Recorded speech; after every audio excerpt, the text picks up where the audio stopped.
Comenzamos con el índice de indicadores líderes en Japón, versión preliminar mes febrero, un repunte un poco más fuerte de lo anticipado. Mercado consideraba que ese indicador pasaría del 96.5 al 97.2, el 97.4. Sin embargo, recuerden que sobre Japón hay algunas dudas acerca de su dinámica, teniendo en cuenta pues algunos datos muy débiles de cierre de 2018, comienzo de 2019, algo muy parecido a lo que ocurrió en Europa y que en el caso de China también pues estaba dando, pero nosotros dábamos margen de espera por celebraciones del nuevo año lunar. Con respecto a Alemania, ayer tuvimos una mala noticia del lado de las ventas minoristas, una contracción fuerte. Hoy tenemos una buena noticia del lado de la producción industrial. De todas maneras, recuerden que varios equipos de análisis económico, institutos, el mismo gobierno revisó a la baja su pronóstico de crecimiento para este año y que la Unión Europea como un todo está preocupada obviamente por esa desaceleración de su mayor economía. Con respecto a el dato de producción industrial de Alemania creció 0.7%, algo más de lo que el mercado había anticipado, luego de un mes de enero en contracción del 0.8%. Con respecto a Estados Unidos, la noticia positiva de la jornada fue una generación de empleo de 196.000 puestos de trabajo. El mercado esperaba 177.000. Tal vez lo más relevante tiene que ver con no tanto haber superado el objetivo o el pronóstico que se tenía para este mes, sino que se comprobó de alguna manera que el dato de febrero, que había sido muy malo, una generación de solo 20.000 puestos de trabajo, que fue revisado algo al alza a 33.000, en apariencia fue algo transitorio y continúa la conclusión acerca de que el mercado laboral sigue siendo robusto, sólido y que la economía estadounidense seguirá fundamentada en el crecimiento del consumo de los hogares. Otros indicadores de este tema laboral están con respecto a la tasa de desempleo estable al 3.8%. También tenemos temas de la tasa de participación que se ubicó en el 63%, cuando estaba al 63.2%, hubo algo de reducción en la tasa de participación, sin embargo esto no implicó cambios en la tasa de desempleo. Y tal vez lo menos positivo de esta publicación tiene que ver con la remuneración salarial, que su crecimiento 12 meses descendió del 3.4 al 3.2%, algo de moderación, pero en términos generales, digamos que estas cifras de empleo tranquilizan un poco, pues de pronto algunos consideraban que ya el dato de febrero era como la apertura a un posible escenario recesivo, algo que pues digamos que la mayoría de mercado, bueno, la mayoría de analistas considera que todavía no es tan evidente, aunque los operadores de mercado sí lo vienen descontando con una alta probabilidad. Con respecto a otras cifras de la jornada, en América Latina, indicador de actividad económica en Chile, ya venimos hablando que los países de América Latina se están recuperando, pero lo están haciendo a una menor velocidad, 1.4% de crecimiento en febrero frente a una expectativa del 2%, esto simplemente refuerza esa idea. Aquí adelante tenemos algunos temas sobre expectativas también de Brasil. Y en Colombia hoy 7 de la noche, expectativas de inflación, nuestra expectativa es 0.30, el mercado 0.32, digamos que no hay una gran divergencia entre nuestro pronóstico y el del consenso del mercado, aunque dentro del mercado sí hay una volatilidad interesante que va casi desde el punto 20 hasta el punto 40, punto 45% para el dato de inflación del mes de marzo. En caso de que se refrendara nuestra expectativa o la del mercado, la inflación ascendería de niveles del 3.01 actual a niveles cercanos al 3.10. Nuestra expectativa sería 3.08 y la del mercado 3.10. Con respecto a los anuncios de las últimas horas, sigue avanzando este tema de las negociaciones comerciales entre Estados Unidos y China y ahora se ha filtrado, o no tanto filtrado, sino han declarado eh, personas del gobierno chino como el viceprimer ministro o el presidente que esta negociación va muy bien. El viceprimer ministro dice que ya se alcanzó un consenso, lo cual es prácticamente decir que ya tienen el acuerdo, pero que falta obviamente la formalización, mientras que el presidente chino Xi Jinping decía que había registrado progresos sustanciales. Como le quitó el adjetivo, entonces seguramente el presidente Trump tuvo que cambiar y utilizó ahora el adjetivo de monumental para describir este acuerdo comercial de China y la mayor economía en el mundo. También pues declaró al presidente Trump que se van a tomar unas 4 semanas para la escritura como tal o formalización y estructuración del documento y unas 2 semanas más para el tema de detalles del mismo, es decir, está hablando de cerca de mes y medio para conocer el acuerdo entre ambos países, es decir, en este momento las probabilidades de un acuerdo están casi al 99%, aunque como es recomendado por nosotros, son las que esté firmado completamente, pues no podemos dar por finalizado este tema. Y en Europa, continuamos con el tema del Brexit. Ayer veíamos las amenazas de la Unión Europea que no estaba dispuesto a extenderlo más allá del 12 de abril porque eh, digamos que eran las reglas de juego y que ya se había dilatado 3 años todo este proceso. Hoy vemos como la primera ministra británica está pidiendo una prolongación de la fecha del acuerdo más allá del 12 hacia el 30 de junio, aunque Theresa May espera solucionar el impasse antes debido a ese acercamiento que está registrando con los laboristas. Por eso, pues la solicitud es hasta el 30 de junio, pero cree que antes de las elecciones parlamentarias 22 de mayo parlamentarias del Parlamento Europeo, cree que antes del 22 de mayo pueda ya tener algún tipo de acuerdo para presentarle a la Unión Europea. Y por su parte, el presidente del Consejo Europeo, Donald Tusk, quien había amenazado con que ya no había más tiempo, etcétera, etcétera, dijo ya esta madrugada que iba a solicitar a la Unión Europea una extensión flexible de 12 meses para este proceso, lo cual muestra obviamente que la Unión Europea, no solamente el Reino Unido, se vería muy seriamente afectado y que ya sus funcionarios están reconociendo que el momento tal vez no es el mejor para hacer un Brexit sin acuerdo. Esta negociación tiene que ver básicamente eh, con los riesgos que tenemos ahora de que la Unión Europea apruebe esta extensión. Recuerden que hay varios países dentro del organismo, 27 países más exactamente, y que los 27 tienen que aprobar la prolongación como tal. Y hay algunos gobiernos que no están tan inclinados a aceptar eh, este tipo como de, entre comillas, prolongación de las negociaciones. Recuerde que en Europa tenemos problemas en el tema alemán de su desaceleración y el día de hoy ya se está hablando del tema de recesión en Italia y sus problemas de deuda como otro de los argumentos para que Europa esté moderando de alguna manera su manera de aproximarse a este problema del Brexit con el Reino Unido. Y Goldman Sachs reiteró que ellos creen que no va a haber un Brexit sin acuerdo. De hecho, redujo la probabilidad nuevamente ahora del 15 al 10%, incrementó la probabilidad de un acuerdo incluso aún más suave del que ya se había alcanzado o del principio de acuerdo que se había alcanzado con una probabilidad del 40 al 45%. Y entonces, digamos que estamos viendo que el mercado sigue muy tranquilo con este tema del Brexit, a pesar de que pues, las fechas parecen ya demasiado cercanas para poder tomar algún tipo de decisión un poco menos fuerte o menos negativa. En los Estados Unidos, ahora el presidente Trump está utilizando la amenaza de aranceles a los vehículos mexicanos, un arancel del 25%, para evitar hablar del cierre de la frontera, pero sí presionar al gobierno mexicano para que frene la inmigración ilegal desde Centroamérica hacia los Estados Unidos. Mientras tanto, pues el presidente de México, Andrés Manuel López Obrador, está, digamos que no hizo referencia a esta amenaza, pero sí al freno que está imponiendo los demócratas en el Congreso de los Estados Unidos a la aprobación del acuerdo de libre comercio, al nuevo acuerdo de libre comercio, y está solicitando a su Congreso tramitar cuanto antes la normatividad legal para que los demócratas aprueben el TMEC. Esta normatividad legal incluye el tema del derecho de organización de los trabajadores en México, algo que no tiene vía constitucional y que pues obviamente los demócratas están utilizando como caballito de batalla para frenar pues este acuerdo comercial que firmó la administración Trump con México y Canadá. Y en Brasil, Citigroup revisó a la baja su pronóstico de crecimiento para este año del 2.2 al 1.8%. Esto simplemente se está uniendo a lo que nosotros hemos venido mencionando y que varios países de América Latina han venido revisando a la baja sus pronósticos de crecimiento, tanto los gobiernos como los analistas, algo que todavía no ha venido ocurriendo en el caso colombiano. Respecto a los mercados accionarios hoy, una jornada antes del dato estaba relativamente tranquila, después del dato pues vemos que hubo algo de euforia, pero ya se ha calmado con respecto pues a esa comprobación de que los analistas estaban en lo correcto con que el mercado laboral no estaba entrando en recesión aún o no era una señal de recesión aún. Estamos viendo valorizaciones europeas cercanas al 0.4%.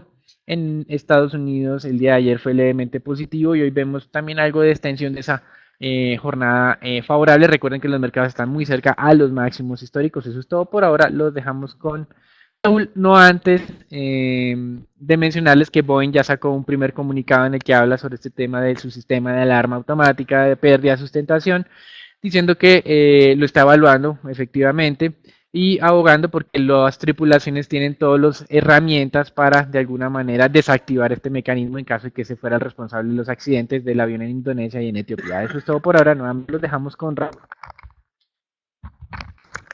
Buenos días, el S&P se siguió valorizando en la jornada del día de ayer y se mantiene alrededor a tan solo 1.7%, un nuevo máximo histórico, principalmente favorecido teniendo en cuenta gran optimismo en los mercados de renta variable, teniendo en cuenta los avances de conversión de Estados Unidos y China. Los futuros en la jornada del día de hoy también se valorizan, principalmente luego de un sólido dato de empleos norteamericanos. Puntualmente el S&P avanza cerca del 0.3%, el cual nos da un buen panorama para el mercado de renta variable local. Cuanto al comportamiento del dólar, el dólar se mantiene relativamente estable. La jornada del día de hoy se debilita levemente, a pesar de que el dato de nóminas no agrícolas fue superior al estimado por el mercado. El dato fue un crecimiento de 196.000 contra 172.000 estimado por el mercado. La libra esterlina se sigue debilitando luego que May pidiera a la Unión Europea una prórroga del Brexit hasta el 30 de junio. El euro se gana un poco de valor, donde la producción industrial de Alemania fue levemente superior a lo esperado por el mercado. Sin embargo, según el comisario económico de la Unión Europea, mencionó que crece la preocupación por una recesión en Italia y una desaceleración de Alemania puntualmente. Por último, el presidente Donald Trump dijo que un acuerdo con China podría ser anunciado en 4 semanas, lo cual ha generado como tal un mayor optimismo en los mercados de renta variable. Eso fue todo el mercado de divisas, lo tengo con el mercado de commodities con Daniel. Bueno, hoy una jornada relativamente tranquila en los mercados internacionales. Tenemos al petróleo nuevamente muy cerca de esos máximos de la semana, $62.40 para el caso del WTI, casi $70 para el caso del Brent. En los anuncios de las últimas horas llamativos, personas muy cercanas a lo que es la producción de petróleo de Venezuela afirmaron que en el peor momento del mes de marzo, es decir, cuando teníamos los problemas de suministro de energía, la producción venezolana de petróleo cayó un 50%, incluso algo cercano a los 600.000 barriles día. Sin embargo, en promedio durante todo el mes, la producción venezolana habría sido cercana a los 890.000 barriles, que estaba en línea con lo que se había mencionado hace un par de días por algunos registros que hablaban de 900.000 barriles de producción en Venezuela, 200.000 menos que los que se habían producido durante el mes de febrero. ¿Sí? De alguna manera, como hemos mencionado, estos 200.000 barriles son suficientes para mantener el precio del petróleo cerca a esos máximos históricos, pues los desbalances generalmente en los mercados petroleros están cercanos a los 500.000 barriles. Cuando me sube a 500.000 barriles hay movimientos abruptos de los precios del petróleo. Lo que hemos tenido en las últimas jornadas son movimientos más bien moderados frente a lo que es usual en este mercado. Y por otro lado, Arabia Saudita amenazó a Estados Unidos con que si el Congreso finalmente tramita esa legislación conocida como la no OPEC, que es una legislación en contra de un monopolio liderado por el cartel de la OPEP en contra pues, de las prácticas libres del mercado o formación de precios en el tema de petróleo, amenazó con que Arabia Saudita no va a vender más ni a transar más su petróleo en dólares. Sin embargo, los analistas creen que la probabilidad de que el Congreso de Estados Unidos apruebe esa legislación en contra de Arabia Saudita y de todos los miembros de la OPEP es muy baja, por lo que pues esta amenaza simplemente es un tema formal de Arabia Saudita demostrarse fuerte ante este posible riesgo. ¿Qué implicaciones tiene esto? Simplemente la pérdida un poco de la predominancia del dólar como moneda de transacción en el mercado petrolero, entendiendo que Arabia Saudita pues, es uno de los países más relevantes e importantes en el mundo en esto. Entonces, en general, tenemos todavía con que a pesar de esas sorpresas que nos mostraba el día de ayer Raúl en temas de inventarios de petróleo, que aumentaban de manera drástica, el precio del petróleo no caía, básicamente por estos temas de suministro puntuales de algunos países que involuntariamente han visto cómo su producción ha venido cayendo en los últimos meses. Eso es todo por ahora en el tema de petróleo. Miremos ahora el tema de renta fija, que ha sido una jornada o una semana relativamente tranquila, a excepción obviamente de lo que compartíamos con ustedes, las críticas del presidente Trump a la Reserva Federal. De hecho, ayer el presidente continuó diciendo que la economía seguía robusta a pesar de las medidas destructivas del Banco Central en los Estados Unidos. A pesar de estos dos miembros del Banco Central, Loretta Mester y Patrick Harker, presidentes de la Fed de Cleveland y de Filadelfia, respectivamente, apoyaban la idea de que si la economía seguía robusta, como lo estaba presentando, existía espacio para hacer incrementos de tasa de interés adicionales. Societe General, por el contrario, está diciendo que el mercado de futuros de tesoros señala que esa probabilidad de recesión es inminente y que se está acercando ese mercado de futuros a los mismos niveles que estuvieron presentes en las anteriores 3 recesiones. Así que digamos que por un lado tenemos el tema de mercado, por el otro lado los analistas y por el otro lado los miembros de la Fed. Los miembros de la Fed más optimistas que los analistas y los analistas más optimistas que los participantes de mercado. Eso es todo por ahora en el reporte internacional, las cosas el día de hoy en apariencia van bien y el dato de empleo de Estados Unidos refrendaría esa expectativa positiva de arranque del día. Eso es todo por ahora, los dejamos con Edwin y con Raúl para el reporte Colombia.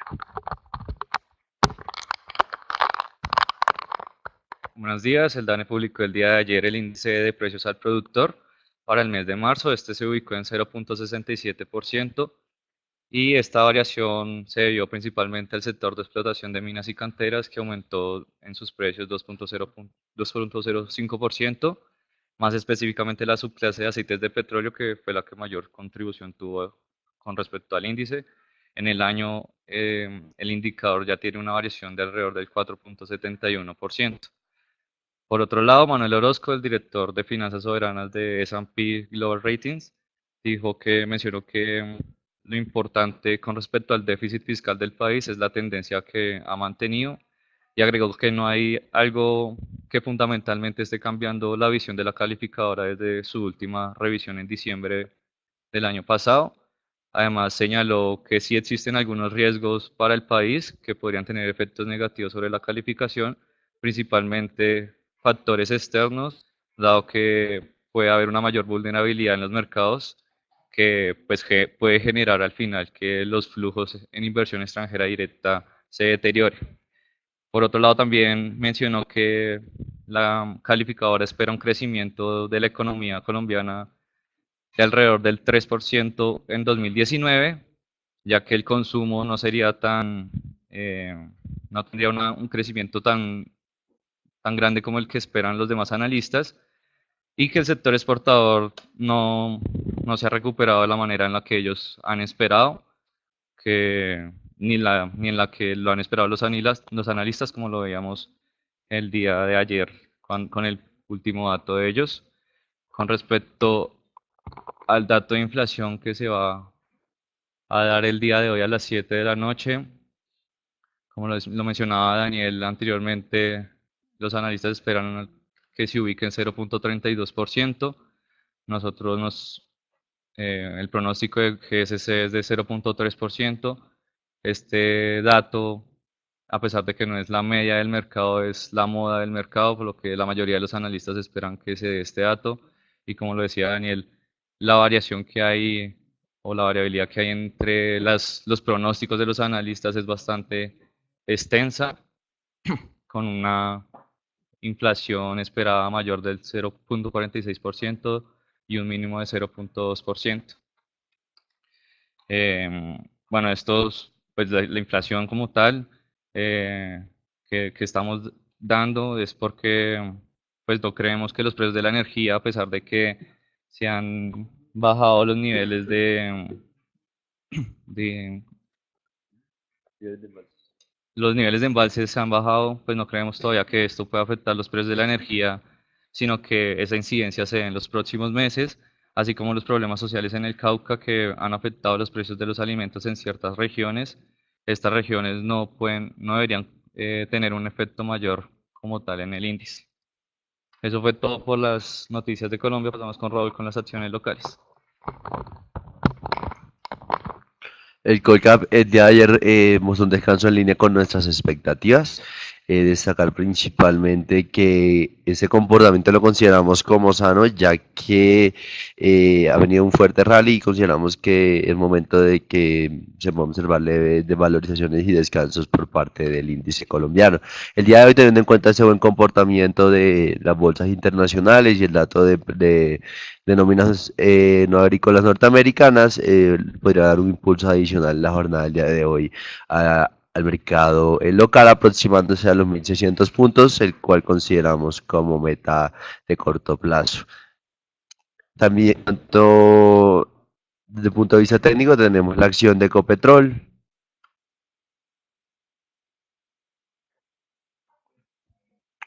la cual muestra recientes desvalorizaciones, principalmente medio una toma de utilidad de diferentes agentes, considerando que el precio actual, según GCC, estaría descontando el dividendo futuro a recibir el 25 de abril. A su vez, consideramos que un potencial adicional de Ecopetrol dependerá de una mayor recuperación de los precios del petróleo, el cual consideramos que no sería como tal prudente teniendo en cuenta el difícil entorno internacional y diferentes países desacelerándose, lo cual podría hacer que crezca un fuerte incremento en los precios del crudo, podría aumentar la posibilidad de un riesgo de recesión. Entonces, como tal, consideramos que la acción podría rondar entre los 3.000 y 3.400 eh, pesos entre este mes, y también dependemos de una mayor claridad de la legislación del fracking. Además, JP Morgan cambió de precio objetivo de la compañía, pasó de un precio de 2.070 pesos a 3.200 pesos, con un cambio de recomendación de subponderar a neutral. Y finalmente tenemos la acción de preferencial Bancolombia, la cual se recuperó de la reciente caída y está en búsqueda de un nuevo máximo histórico, principalmente por un mayor apetito por parte de extranjeros de la especie, y también creemos que desde el punto de vista fundamental dependerá de una mayor recuperación de las provisiones del banco. Además, al momento de observar el spread con su especie ordinaria, podemos observar que este spread ha venido ampliándose en las últimas jornadas, el cual consideramos que se está empezando a ajustar a la media de alrededor de 2016-2017, el cual está alrededor de los 1.500 pesos. Cabe destacar que a finales de 2017 salió toda esa noticia de que el MSCI iba a considerar entre sus criterios de selección el derecho de voto. Ya sabemos que esto como tal no se dio en cuenta, y eso hizo que la especie ordinaria y preferencial llegar al spread a cero hasta llegar a invertirse. Como tal, consideramos que se podría observar es que el spread tienda a los 1.500 pesos en caso que se siga el mismo comportamiento estructural del 2016-2017 previo a esta noticia. Esto fue todo por el mercado accionario. Lo dejado el mercado de dólar con Edwin. El día de ayer la tasa de cambio cerró en 3.129 pesos por dólar, aumentando así 0.17%, con un monto de negociación de 827 millones de dólares. Sin embargo, en el intradía, este, el peso colombiano tuvo una leve apreciación de 0.06%, con una muy baja volatilidad en el mercado. Bueno, la recuperación que hubo en el dólar con respecto a la jornada del miércoles fue la que ayudó a que el peso colombiano se depreciara como tal en el día.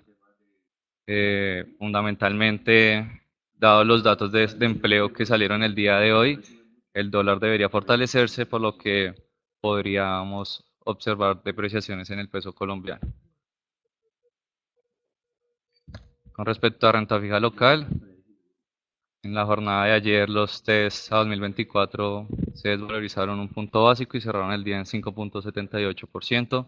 Los TES a 10 años cerraron por su parte a 6.44%, manteniendo una lateralidad en su precio. Esto va en línea